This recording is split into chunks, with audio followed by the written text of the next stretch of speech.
Right, hi year 11s, it's Mr. Lim here again, and this is our pH calculations, the first of 3. So let's get started. Okay, so we're going to do some pH calculations.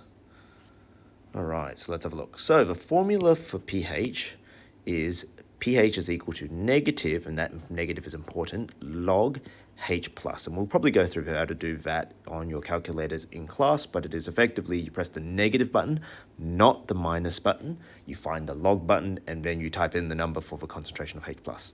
But it is key to remember that it's the concentration of H plus ions, not the moles. Okay, so it is concentration, not moles. So if you do have the number of moles, you have to convert it to concentration. Right, so let's go give some of these a go. Right, so pH here is equal to negative log 0.5, which happens to be 0.301. Okay, this one here is pH is equal to negative log 0.006, which happens to be 2.22. All right, and so you notice here that the higher concentration of acid, which we're going to just assume it's acid, or the hydrogen ions, is further away from 7. This is a lower concentration. It's closer to 7. So that's the idea that it's a negative log, which means that the higher the concentration, the lower it's going to go get. Right, so let's keep going. Right, so pH is equal to negative log 1.4 times 10 to the negative 7. So please make sure that you know how to use your calculator to do times 10 to the negative 7. All right, probably gone through it in class, but if you do have trouble, please ask. All right, and this one, because this is such a small number, because it's 10 to the negative 7, this ends up being very close to 7. And then finally, here we go, pH is equal to negative log 1.2. And when you do that in your calculator, you get negative 0.079. Okay, so it is perfectly acceptable to get negative values in the pH. Any value above 1 mole per liter will get you a negative value.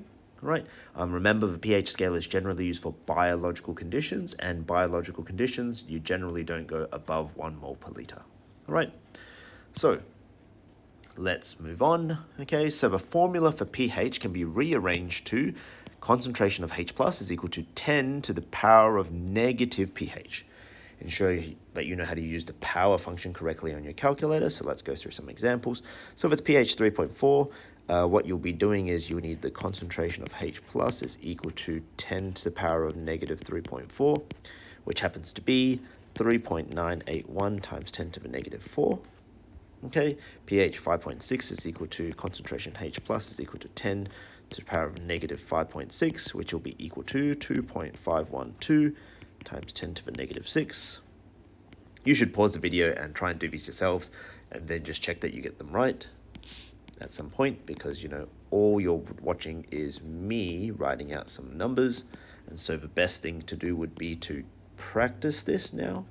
Okay, and finally, remember pH 7, it's neutral. Do you think that means that the concentration of H plus ions is 0? Okay, nope.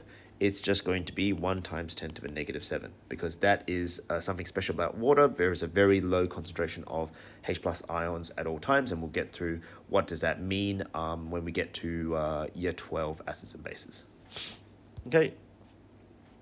And then if you're given the number of moles of hydrogens, the number of moles of hydrogens can be calculated if the volume is also given. Okay, so if you've got pH and volume, then you can work out the number of moles of hydrogen. Okay, so let's go try some.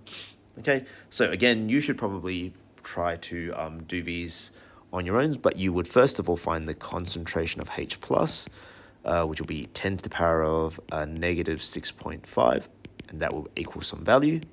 And then you work out the number of moles of H plus by doing that value, C, the concentration, times V, which will be 2.4, which will be equal to 7.589 times 10 to the negative 7 moles. Okay, and then you should try the others, and the answers will magically appear in a moment. And ta-da, here they are. All right, so those are the answers, so you can check your answers, and then you can come and ask in class if you're having difficulties. Something to remember is that just because the pH is more acidic doesn't necessarily mean that there's more hydrogen ions present in total. It also depends on the volume of that solution. All right, that's it. And then we're going to go through the next level of calculations in the next video. Adios.